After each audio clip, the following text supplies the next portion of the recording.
Não sei se algum irmão já ouviu falar desta planta, mas o bambu chinês é uma planta bastante conhecida e que se tornou famosa por algumas das suas características. Para já, é curioso sabermos que o bambu chinês pertence à família das gramíneas, ou seja, da relva simples que nós encontramos por aí com facilidade. Mas será curioso, talvez, se nós dissermos ao irmão que o bambu chinês é famoso exatamente pelo seu tamanho, porque ele chega a atingir cerca de 25 metros de altura. Agora imagine o que é a relva lá ao pé da sua casa, ou digamos em frente ao seu quintal, subir até aos 25 metros. Ia ser um bocado complicado. E é complicado imaginarmos que o bambu chinês seja parente, ou seja, seja da mesma família da relvazinha que nós vemos por aí. Mas é. Esta planta é, como o nome indica, ela é tradicional do Oriente, mais especificamente do sul da China. E ela é famosa porque ela é muito utilizada pelas populações locais em vários tipos de construção. É extraordinário porque o bambu chinês tem uma resistência enorme. E, segundo alguns estudos que têm sido feitos, ela seria inclusive mais resistente do que o ferro, mas em termos de elasticidade e tempo de duração, o que é extraordinário. Ou seja, naquela região da China, as populações utilizam este tipo de bambu para fazerem muitas obras e para construir grande parte das suas casas. Mas o curioso a respeito do bambu chinês é também as suas qualidades em termos de crescimento. Quando ele é plantado, o bambu chinês precisa de 4 anos de espera. Durante os primeiros 4 anos, depois de ele ter sido plantado, a única coisa que se vê à superfície é um pequeno bulbo, uma pequena protuberânciazinha, para indicar que existe alguma coisa ali. Mas durante 4 anos, a estrutura de desenvolvimento do bambu é essencialmente em termos de raiz. Ele só cresce em profundidade. E quem está a ver não nota absolutamente nada. Agora imaginem, 4 anos à espera. Nós hoje em dia queremos tudo instantâneo. Falávamos há bocadinho, conversando sobre computadores, no tempo em que aqueles que são mais antigos aqui, não são todos, aqueles tempo em que nós ligávamos o computador e podíamos ir dar uma volta ao bairro, tomar um chá ou ir beber um café, até o computador ligar, nós voltávamos a casa e ele não estava a funcionar. Hoje em dia a gente liga o computador e ele não começa logo a dar sinais da internet, já ficamos nervosos, não é? Isto já não está a funcionar como deve ser. Imagina o que é esperar 4 anos para aparecer alguma coisa. Mas aí chega ao 5º ano. E no 5º ano da sua existência, em cerca de 3 meses, o bambu chinês cresce até à sua altura máxima. Ou seja, 4 anos à espera de aparecer alguma coisa e depois em 3 meses ele tem 25 metros de altura. Ou seja, façam as contas e vejam quanto é que ele cresce por mês. Por todas estas características, o bambu chinês tem se tornado um símbolo internacional de perseverança e permanência. Na verdade, é uma lição que a Bíblia também nos fala muitas vezes e que nós encontramos na carta de Paulo, escrita aos Gálatas, que temos estado a estudar já há algum tempo. E para consolo dos irmãos, posso dizer que estamos quase a terminá-la, mas ainda não terminamos hoje. Estamos em Gálatas, capítulo 6. Nós vimos no domingo passado o versículo 1 e hoje vamos ver do versículo 2 até ao 10. Gálatas, capítulo 6, a partir do versículo 2. E diz assim: levai as cargas uns dos outros, e assim cumprireis a lei de Cristo. Porque se alguém cuida ser alguma coisa, não sendo nada, engana-se a si mesmo.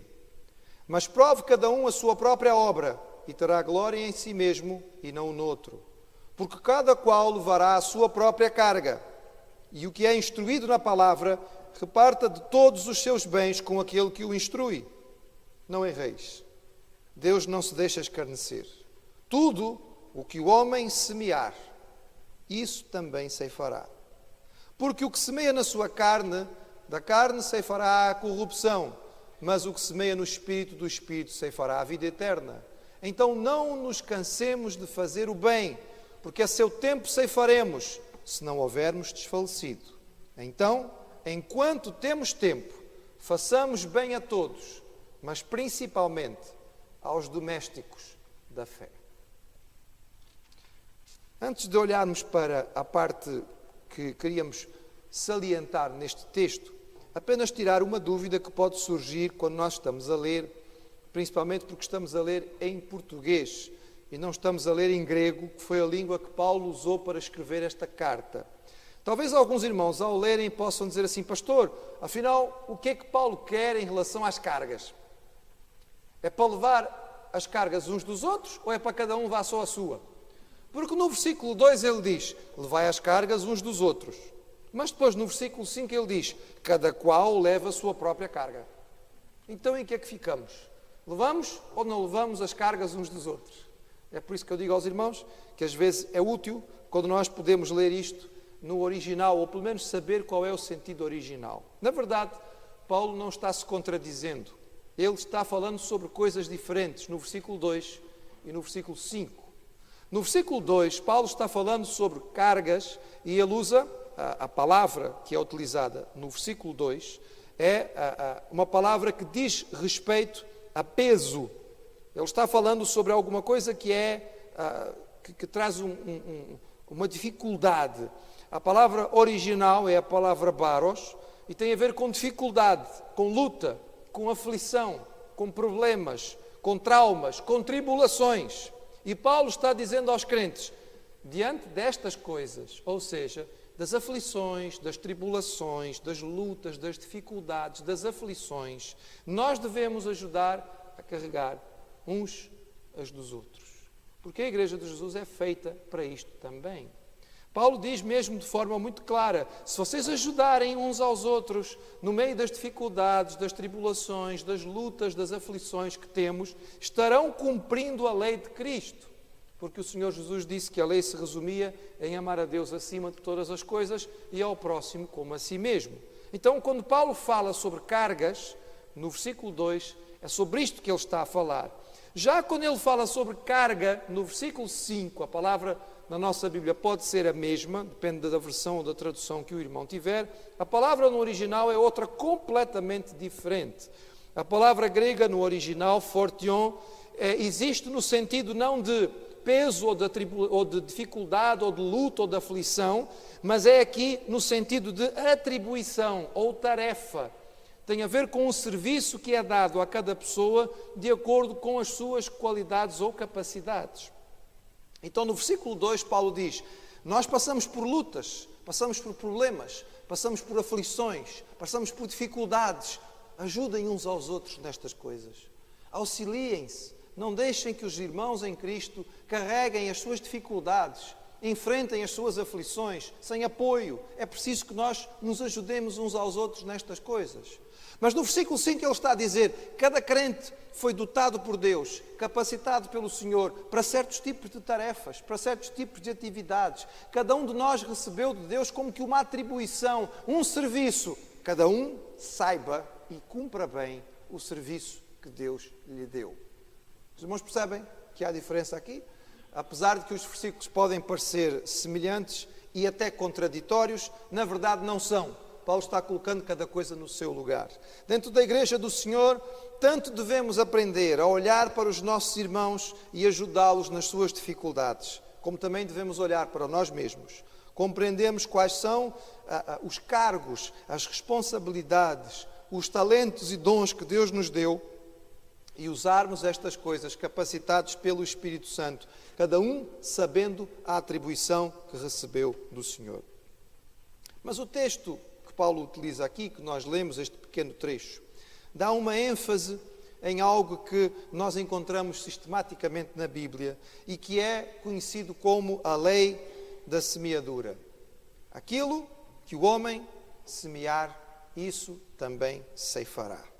O Senhor Jesus já tinha dado a entender isto de forma muito clara, quando ele dizia que o homem é conhecido pelos seus frutos. E também quando ele ensinou lá em Lucas, no capítulo 6, ele dizia: dai e ser-vos-á dado. Boa medida, recalcada, sacudida, transbordando vos deitarão no vosso regaço, porque com a mesma medida com que medirdes, também vos medirão de novo. Este é um princípio agrícola. Por isso eu comecei a falar aos irmãos sobre o bambu chinês e o tempo que ele demora para crescer, mas cresce, mais cedo ou mais tarde. E é este o princípio que está aqui. E olhando para estes versículos, nós aprendemos algumas coisas importantes sobre a lei da semeadura. Primeira de todas, a colheita é garantida pelo Senhor. Não há garantia maior. Não há possibilidade de termos mais certeza de que aquilo que está sendo dito aqui vai realmente se cumprir do que é que nos é dada no texto. Os irmãos veem que começa assim. Paulo no versículo 7 diz: não erreis, Deus não se deixa escarnecer. Tudo o que o homem semear, isso também ceifará. Paulo está-nos dizendo que a semente há de dar resultado para bem ou mal, e quem garante isto é o Senhor. É Ele que é o responsável por dar-nos a certeza de que a semente vai resultar. Já em outra ocasião, Paulo, quando escrevia aos Coríntios, ele dizia: olha, eu plantei, Apolo regou, mas é Deus que dá o crescimento. É o Senhor que garante que a semente vai dar resultado. Aqui, irmãos, não existe nenhuma questão de probabilidade. É uma garantia, é uma afirmação, é uma certeza. O Senhor é responsável pela sementeira dar fruto. Ele é o responsável pela colheita e ela vai vir. O homem não pode escapar. É claro que é provável que Paulo esteja aqui pensando a respeito da semente negativa e ele está chamando a atenção: não pense que você pode semear negativamente e depois não vai acontecer nada de mal. Não pense que você pode esconder aquilo que está errado e que nada vai acontecer, porque mais cedo ou mais tarde vai haver fruto. E isto é a segunda lição deste texto. Nós temos que lembrar, irmãos, que na lei da semeadura a qualidade é determinante. A colheita vai ser da mesma qualidade da sementeira. E nós podemos dizer assim: pastor, mas isso é óbvio, não é? Isso é evidente. Mas não é tão evidente assim, irmão. Na nossa vida pessoal, na nossa vida de convívio, nos nossos relacionamentos sobretudo, nós estamos muitas e muitas vezes a semear batata e a querer colher tomates. A semear cenouras e depois vamos lá ver se nasceu milho. Porque nós damos de uma certa maneira e estamos à espera de que as coisas venham de outra. E nunca vai poder ser assim. A qualidade da sementeira nos diz qual vai ser a qualidade da colheita que nós vamos ter. Nós já sabemos que isto é assim. O irmão quer ser compreendido, gostaria de ser mais apoiado, queria ter um sorriso amigo à sua espera, palavras positivas e de bênção. Muito bem, meu irmão, esta é a colheita que o irmão deseja, então começa a semear. Começa a semear, porque a qualidade é a mesma. Se nós desejamos que as pessoas tenham um sorriso alegre para nós, então é provável que seja bem mais fácil nós adquirirmos isto se nós encararmos as pessoas com um sorriso, em vez de com cara feia. Se nós queremos palavras de bênção, então é provável que seja muito mais fácil nós recebê-las se nós também investirmos em darmos palavras de apoio, em darmos palavras de incentivo, em darmos palavras de edificação aos nossos irmãos. Essa é a nossa sementeira, se é que nós estamos à espera de colher o fruto bom. Nós já sabemos disto, mas infelizmente muitas vezes continuamos a semear de forma errada e depois a reclamar da colheita que temos. Mas basta nós olharmos à volta, irmãos, a colheita sempre vem. Em relação ao mal, isto também não falha. Por vezes pode parecer que aquilo que foi semeado de mal não vai ter nenhuma consequência. Mas, irmãos, mais cedo ou mais tarde, vai nascer. Pode ser que demore muito tempo, como o bambu chinês. Mas mais cedo ou mais tarde, aparece. É quase impossível nós não pensarmos, nestes últimos tempos, na situação bancária do nosso país. Foi feita uma sementeira. E durante muito tempo as pessoas acharam que ia poder ficar escondido e que nada se ia ver. mas chega um dia que vem à superfície e por mais que não se tente, acaba por se encontrar. Quando eu era miúdo, a minha mãe gostava muito de contar uma história muito engraçada. No tempo em que as bonecas das meninas eram por vezes feitas com pano e enchidas com sementes. Eu não sei se alguma das irmãs aqui teve bonecas desse tipo, mas houve um tempo em que isto era relativamente comum. Até era interessante, o boneco ficava maleável por causa das sementinhas que estavam lá dentro. E então havia estes dois irmãos, o menino e a menina, e como infelizmente é comum entre os irmãos, acabavam por ter muitas brigas, muitas quesilhas entre eles. E o irmão estava sempre a mexer com a irmã e vice-versa, e ela tinha um bonequinho que ela gostava imenso. E o boneco tinha sido feito com pano, mas o seu corpo era feito com sementes. As sementes estavam lá dentro para encher, não é, o pano do boneco. E um dia ele roubou o boneco da irmã. E ele foi lá atrás no quintal. E ele cavou fundo e enterrou o boneco da irmã lá e tapou com terra. E foi uma choradeira, porque ela não conseguia achar o boneco de maneira nenhuma. E procurou o boneco por todos os lados e não achava. E os pais a tentar consolá-la e ele quietinho no seu canto. Ele sabia o que tinha feito. E os dias se passaram e as pessoas como que tinham esquecido o que tinha acontecido. Mas, no entretanto, choveu e o sol brilhou, e choveu e o sol brilhou. E um belo dia a mãe chegou ao quintal e percebeu uma coisa muito estranha. É que estava a começar a nascer uma série de pés de feijão, mas aqueles pés de feijão tinham um formato exato de um boneco. E quando ela chegou em casa, na hora do jantar, enquanto comiam, ela dizia: pois está a acontecer uma coisa tão esquisita lá no quintal. Está a nascer uma série de pés de feijão, eu não percebi nada, lá no fundo do quintal, uma série de pezinhos de feijão, mas eles fazem exatamente o formato de uma boneca. E o rapaz desatou a chorar, descontroladamente, e acabou por revelar o seu segredo, porque estava ali à vista. Meus irmãos, a sementeira sempre vai vir acima, mesmo que nós achemos que isso não acontece.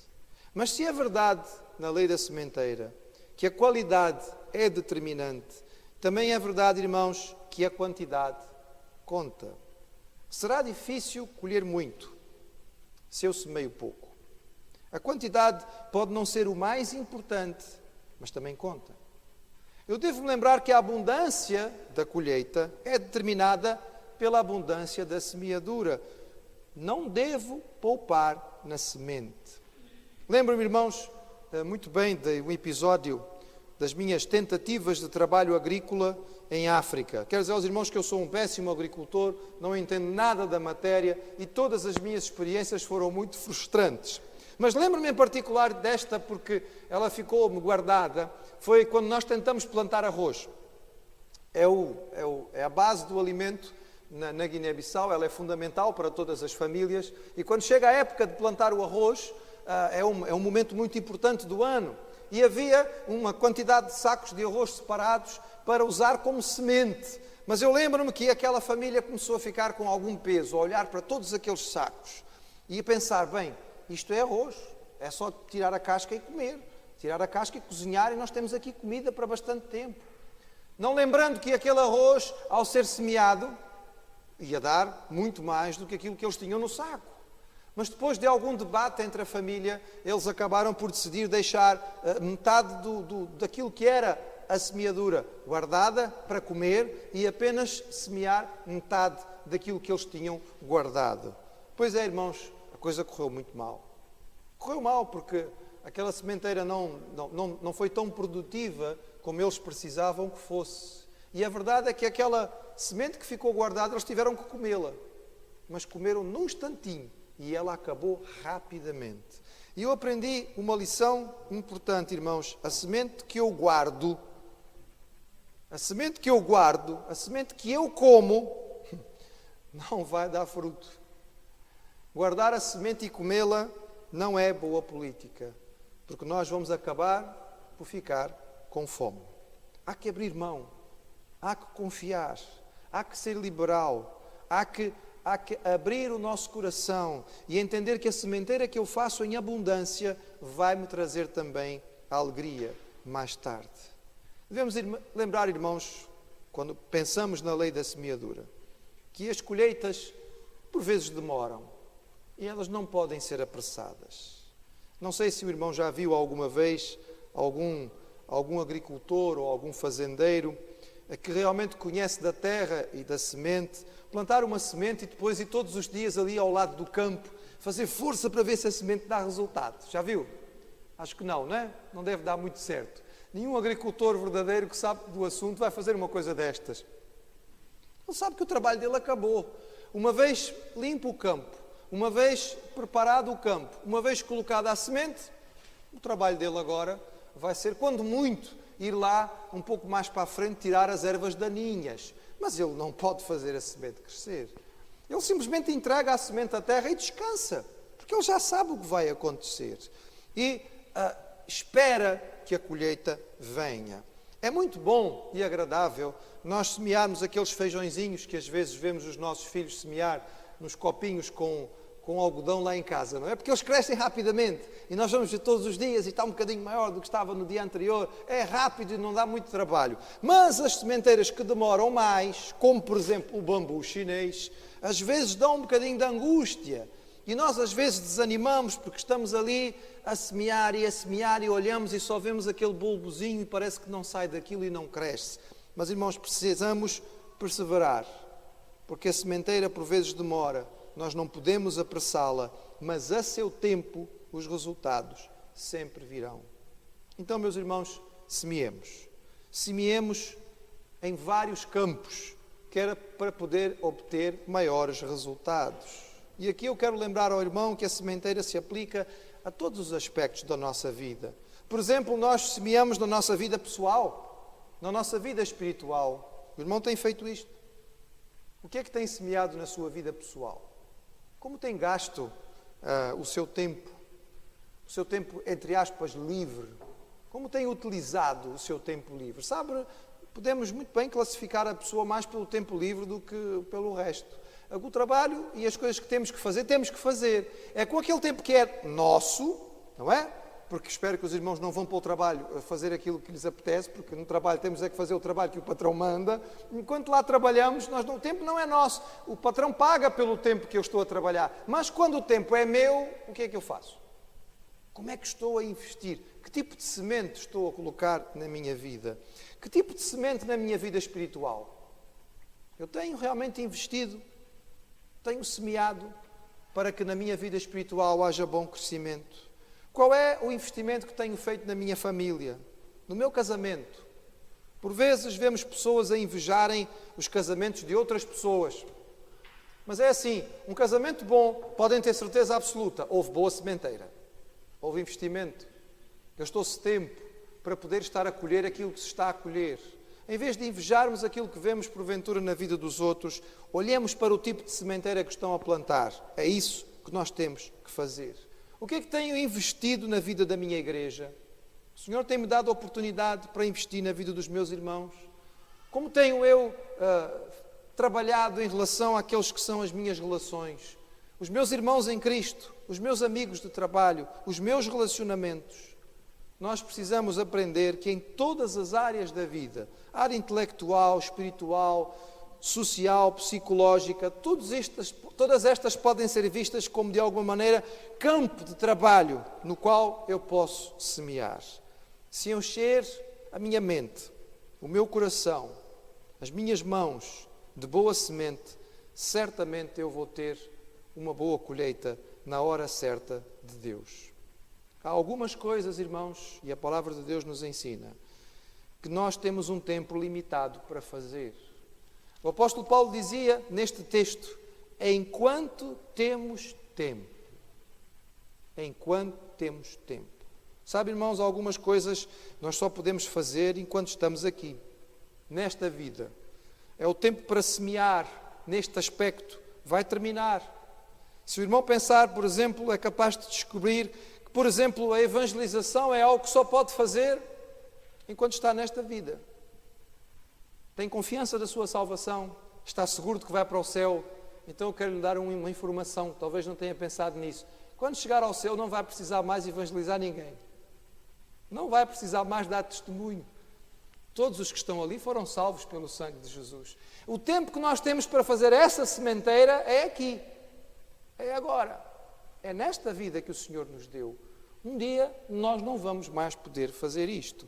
Algumas coisas nós vamos continuar a fazer pela eternidade, mas algumas só vamos fazer enquanto aqui estamos. Que o Senhor nos dê a alegria de semear e colher com abundância, para que um dia nós possamos chegar à presença do Senhor com os nossos braços cheios, levando uma boa colheita e mostrando ao Senhor tudo aquilo que Ele permitiu que nós pudéssemos trazer de fruto das nossas vidas. Que ao chegarmos à sua presença, nós possamos validar aquilo que este texto nos ensinou. Aquilo que o homem semear, isto certamente ele também ceifará.